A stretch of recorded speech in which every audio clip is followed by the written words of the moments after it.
नमस्कार. आज आपण बेसिक सायन्स म्हणजे काय हे जाणून घेणार आहोत. यामध्ये आपण अशी उदाहरणे अभ्यासणार आहोत की ज्यांचा आपल्या दैनंदिन जीवनामध्ये समावेश होतो. ते म्हणजे आहे युनिट अँड मेजरमेंट, म्हणजेच एकक आणि मोजमाप. युनिट अँड मेजरमेंट मध्ये सर्वात आधी आपल्याला माहिती करून घ्यावी लागेल ते म्हणजे फिजिकल क्वांटिटी. तर चला जाणून घेऊया फिजिकल क्वांटिटी म्हणजे काय. फिजिकल क्वांटिटी म्हणजे अशा प्रकारची क्वांटिटी आहे की जी आपल्याला एखाद्या मेजरिंग इन्स्ट्रुमेंटने सहजरित्या मोजता येते. डेफिनेशन त्याची आहे the quantities which can be measure by measuring instrument. Then ही जी क्वांटिटी आहे ती आपण मेजरिंग इन्स्ट्रुमेंटने सहजरित्या मोजू शकतो.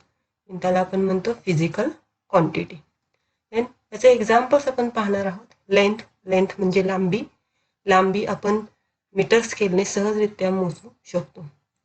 दुसरं उदाहरण आपण पाहणार आहोत मास म्हणजेच वजन, आणि वजन आपण तराजूने किंवा वजन काट्याने सहजरित्या मोजू शकतो. तिसरं उदाहरण पाहतोय आपण टाइम आपण घड्याळाने मोजू शकतो. या उदाहरणामध्ये जर तुम्ही पाहिला तर लेंथ म्हणजे लांबी, मास वजन, टाइम म्हणजे वेळ.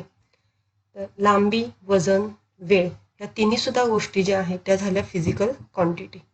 आणखीन मीटर स्केल, वजन काटा आणि घड्याळ ह्या तिन्ही सुद्धा गोष्टी झाल्या मेजरिंग इन्स्ट्रुमेंट. ओके. ज्या प्रकारे आपल्याला फिजिकल क्वांटिटी महत्त्वाच्या आहेत त्याच प्रकारे त्या फिजिकल क्वांटिटीचे युनिट सुद्धा महत्त्वाचे आहेत. तर चला जाणून घेऊया युनिट माहिती करून घेण्याआधी आपण एक छोटंसं एक्झाम्पल घेऊया. देन जर एखाद्या दुकानामध्ये जर तुम्ही साहित्य खरेदी करायला गेलात, तिथे जर आपण युनिट न घेता जर आपण एखादी गोष्ट जर मागितली तर आपल्याला मिळेल का? उदाहरणार्थ जर आपण साखर 3 द्या असं जर म्हटलं तर आपल्याला साखर मिळेल का? नाही. तर त्या जी 3 साखर आहे ही झाली फिजिकल क्वांटिटी. त्या 3 साखरेचं युनिट सुद्धा आपल्याला सांगणं गरजेचं आहे.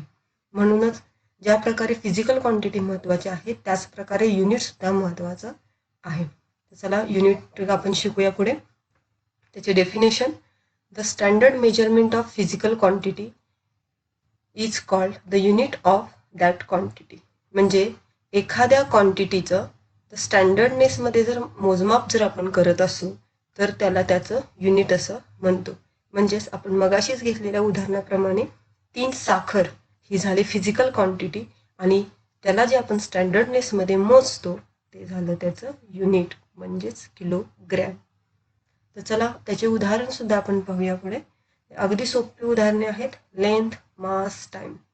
लेंथ म्हणजे लांबी आपण मीटरमध्ये मोजतो.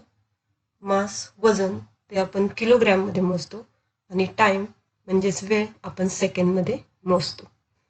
तर लेंथ, मास आणि टाइम ह्या तिन्ही गोष्टी झाल्या फिजिकल क्वांटिटी आणि मीटर, किलोग्रॅम, सेकंड हे झाले त्याचे युनिट. ज्या प्रकारे फिजिकल क्वांटिटी महत्त्वाच्या त्याच प्रकारे युनिट सुद्धा महत्त्वाचे. आपण पुढे जाऊया.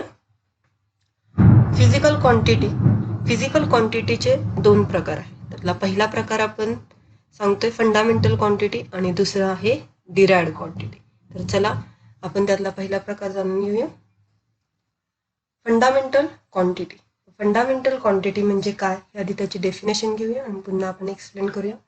This quantity which cannot be dependent upon any other quantities is called fundamental quantity.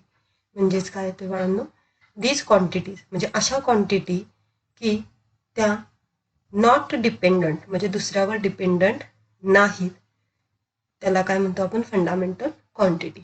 अशा क्वांटिटी त्या दुसऱ्या कोणत्याही क्वांटिटीवर डिपेंडंट राहत नाहीत त्याला म्हणतो आपण फंडामेंटल क्वांटिटी. आता त्या दुसऱ्यांवर डिपेंडंट नाहीत याचा अर्थ काय आहे, त्या कशा आहेत, इंडिपेंडंट आहेत.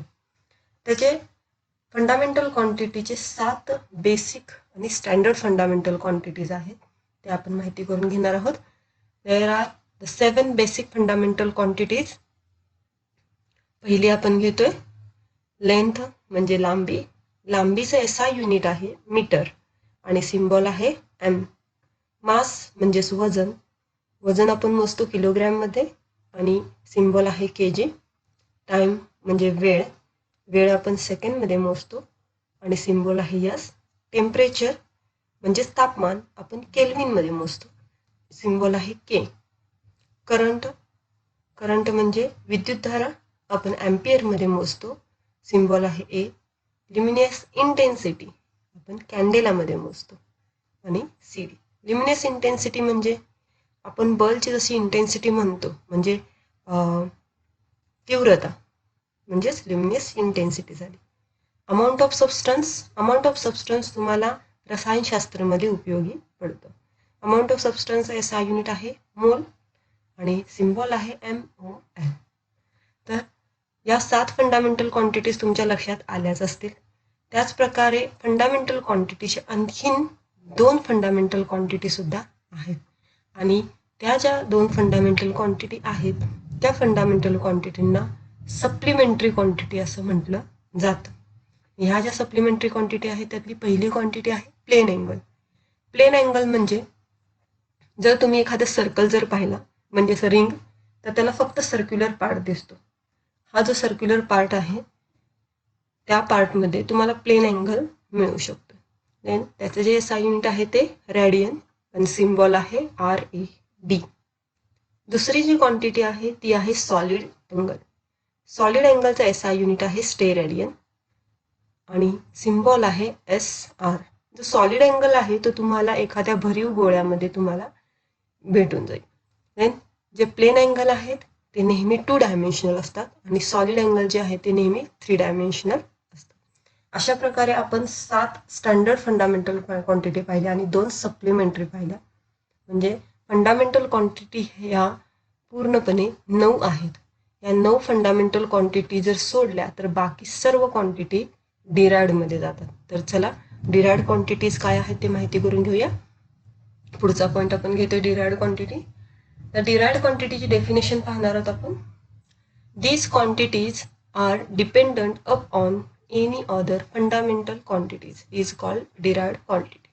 म्हणजे अशा क्वांटिटी आहेत की त्या दुसऱ्या फंडामेंटल क्वांटिटीवर डिपेंडंट राहतात म्हणून त्यांना डिराइव्ड क्वांटिटी असं म्हटलं जातं.